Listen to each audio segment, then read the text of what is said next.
भाई वक्त वर्त करे से मुक्ति हो तो अकाल पड़े क्यों मरते हैं। ओए परमात्मा कहते हैं धर्मदास, एक बार अकाल पड़ा था, सूखा पड़ गया और उसमें इतना बुरा हाल होकर के प्राणी मरे, किसी को कुछ आहार प्राप्त नहीं हुआ, पत्ते भी तोड़ कर खा लिए, बोदी बाढ़ थी कूट कूट कर वो भी खा ली और 15-15, 20-20 दिन, एक महीना कति निराहार रह करके प्राण त्यागे। उसमें सारे व्रत हो गए, मंगल का भी, सोमवार का भी, आठम का भी, छठ का भी, सातम का भी, त्रि एकादशी का भी।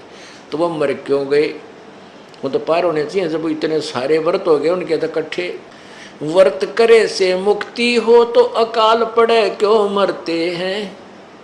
शिवलिंग पूजा या सालिग सेवा अनजाने में करते हैं। शिवलिंग पूजा और या सालिग सेवा अनजाने में करते हैं। चेतन होकर भूल रहे हुए पत्थर से निर्भराम भक्त में अर्ज करूं। कहते हैं बोले आदमी यदि व्रत करे तो मुक्ति हो, ये तो आप समझिए। और शिवलिंग पूजा, ये पत्थर की पूजा, सालिग की पूजा कति अनजानपने में बिना ज्ञान के करते हैं। क्या ये पत्थर तुम्हें लाभ देगा? पुण्यात्माओं, जैसे एक सेब की मूर्ति है, सेब के फल की मूर्ति यानी पत्थर या प्लास्टिक की हो, आम की हो, और वो मूर्ति बुरी नहीं, लेकिन वह मूर्ति आम का काम नहीं, आम का चित्र, आम की मूर्ति आम का काम नहीं कर सकती, आम के गुणों से युक्त नहीं। वो चित्र केवल उसकी जानकारी देता है, चित्र होना आवश्यक है। अब जैसे हम बच्चे को पढ़ाते हैं कि आ का आम, चित्र नहीं होगा तो आम न समझे, या तो ओरिजिनल वस्तु हो कि ये है आम।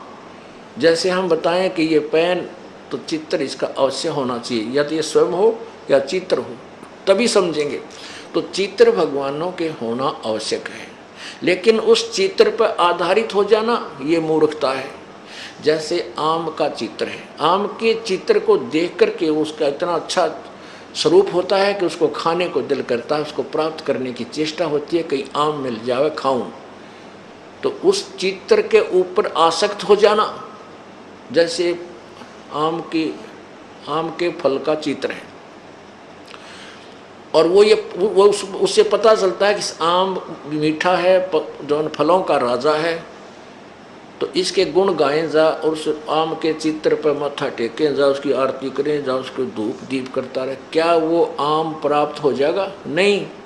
वो चित्र में जो आम है उसको ओरिजिनल को पता कर, वो कैसे विधि है, उसकी विधि न्यारी है। वो चित्र वाले आम को प्राप्त करने की उसकी विधि है कि पहले मजदूरी कर, फिर जेब में पैसे लेकर बाजार में जा और आम पुकार और लेकर फिर खा। ये पत्थर जो शिवलिंग तू लिए फिरता है, जो तू भगवान शालिग्राम विष्णु जी की मूर्ति ले रहा है, इस मूर्ति से, ये मूर्ति भगवान की है, ये भगवान नहीं है। ये मूर्ति सेब की है, ये सेब नहीं है मूर्ति। ये मूर्ति वाला जो चित्र तू लिए फिरता, भगवान विष्णु की मूर्ति चांदी की बना रखी है, चाहे पत्थर की ले रहा है, ये भगवान विष्णु नहीं है, ये उसकी केवल मूर्ति है। आप उस भगवान को प्राप्त कर, उस सेब को प्राप्त कर, उसकी विधि न्यारी है, उसकी मजदूरी कर पहले, उस मजदूरी से फिर वहाँ पहुँच। जैसे नाम के सिमरन साधना या मजदूरी है, इससे वो भगवान तुझे लाभ देगा। अब व्रत करने का गीता जी मना किया है, देखिएगा 6 अध्याय का 16वां श्लोक। ये गीता ज्ञान कहता है, दाता कहता है अर्जुन यह योग, ये देखिए श्रीमद् भगवत गीता 6 अध्याय का 16वां श्लोक, ये 6वां अध्याय और ये 16वां श्लोक। अर्जुन यह योग माने साधना, भक्ति, न तो बहुत खाने वाले का और न बिल्कुल न खाने वाले का, यानी व्रत रखने वाले का। न तो बहुत खाने वाले का दड़ी पक्का खा ले और फिर तोड़े जांगड़ाई आए जमाई, वो कैसे भक्ति करेगा?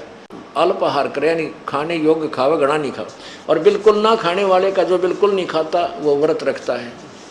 और न बहुत सहन करने वाले का, यानी सोने वाले का, और न सदा जागने वाले का ही सिद्ध होता है।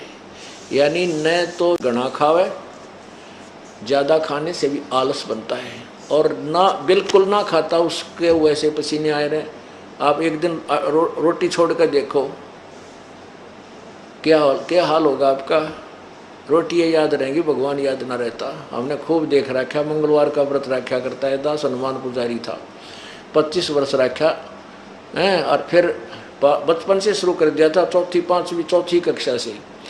बालक थे, बचपन में भूख वैसे नहीं मुश्किल से सहन होती है, तो 12 बजे पाछे बताई थी, 12 बजे के बाद खाना खा सकते हो। तो 12 बजने मुश्किल हो जाते, वो नो देखे जाते 12 कब से बजे होंगे, सूर्य इधर आ ले, जब घड़ी गाड़ी भी ना थी इसी।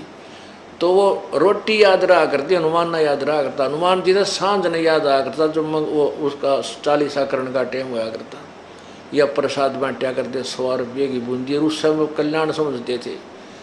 तरह के भाई जिन हर जैसा सुमरिया ताको तैसा लाभ, ओसा प्यास न भाग ही जब लग दसे नि आब।